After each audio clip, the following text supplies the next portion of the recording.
Ibihe byiza mwebwe mukomeje kudukurikira mukomeje kubana natwe muri gahunda z'amakuru ndetse n'ibiganiro bitandukanye. Minisitiri w'ububanyi n'amahanga n'ubutwererane Ambasaderi Olivier Nduhungirehe yasabye Perezida Felix Antoine Tshisekedi kwemera ko ikibazo cya AFC 23 kiri mu nshingano ze, aho gusaba Perezida Paul Kagame gutegeka uyu mutwe guhagarika imirwano. Kuwa kane tariki ya 9 Ukwakira 2025 ubwo Tshisekedi yari Buruseli mu Bubiligi mu nama ya Global Gateway Forum yumvikanye avuga ko we na Perezida Kagame aribo bafite ubushobozi bwo guhagarika intambara imaze igihe mu burasirazuba bw'igihugu cye, ndetse amusaba gutegeka AFC 23 guhagarika imirwano. Ati nifashishije iyi nama nguha ikiganza cyanjye bwana Perezida kugira ngo tugere ku mahoro. Uyu munsi ni twebwe gusa twashobora guhagarika ubushyamirane, kandi bisaba ko mutegeka ingabo za M23 zifashwa n'igihugu cyanyu.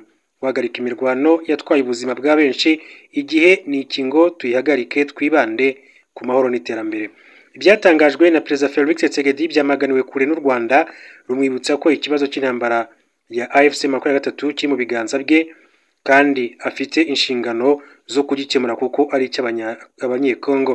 Minisitiri w'ububanyi n'amahanga Ambasaderi Olivier Nduhungirehe mu ijoro ryo ku cyumweru tariki ya 12 Ukwakira 2025 yabwiye itangazamakuru ko imyitwarire ya Perezida Felix Tshisekedi ari ikinamico ya politike.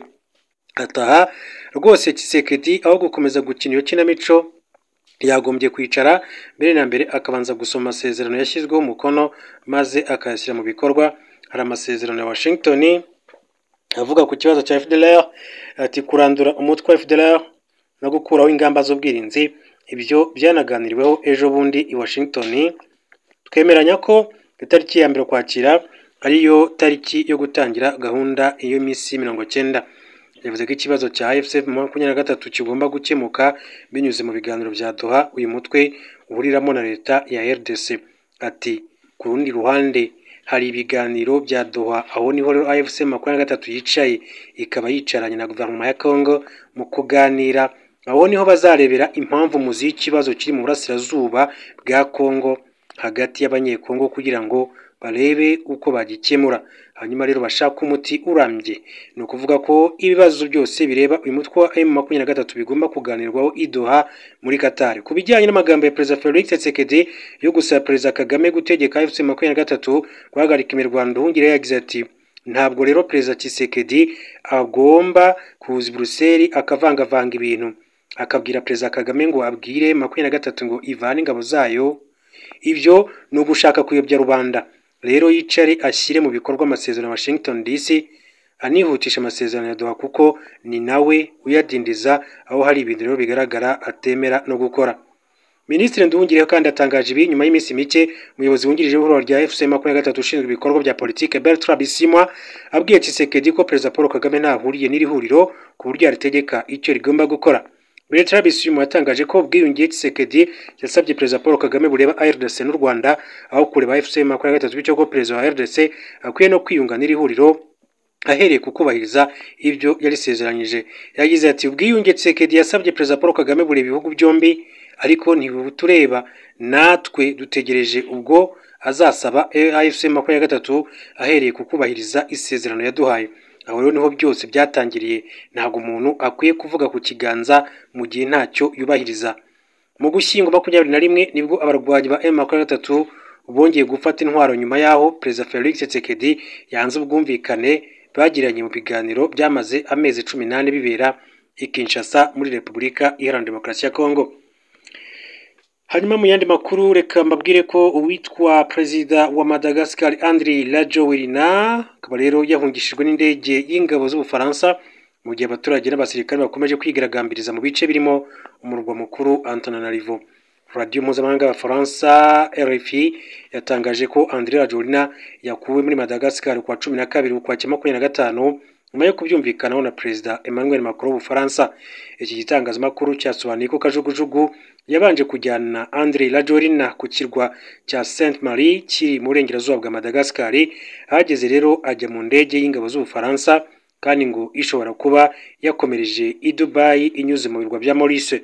Leta y'Ubufaransa yasobanuye ko yemeye gukura Andry Rajoelina muri Madagascar kugira ngo amahoro aboneke mu gihugu cye, ariko ko ingabo zayo zidashobora kwivanga mu bibazo biri kuba muri iki kirwa kinini cyane ku mugabane wa Afurika.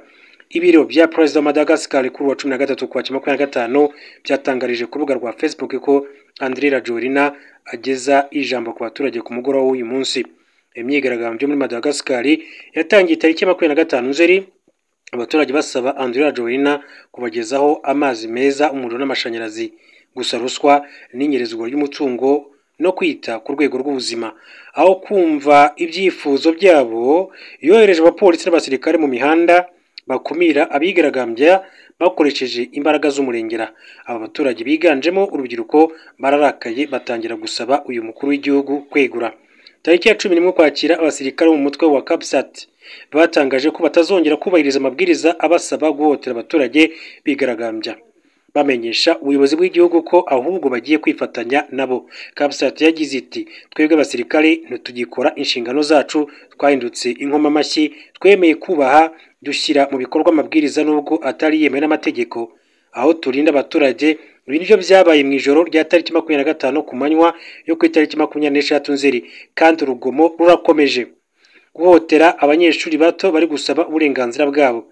Kuva uwo munsi byavugwaga ko Andry Rajoelina yamaze kuva muri Antananarivo kuko abasirikare ba Capsat bari bamaze kugera ku mbuga ngari izwi nka Place du 13 Mai nk'uko bakomeje kugenda babigarukaho muri iki gihugu cya Madagascar. Hanyuma mu yandi makuru, Perezida wa Leta Zunze Ubumwe za Amerika Donald Trump yatangaje ko mu byo atekereza harimo no kohereza Ukraine misile zo mu bwoko bwa Tomahawk, ibintu bishobora gutuma intambara hagati yayo n'Uburusiya ikomera.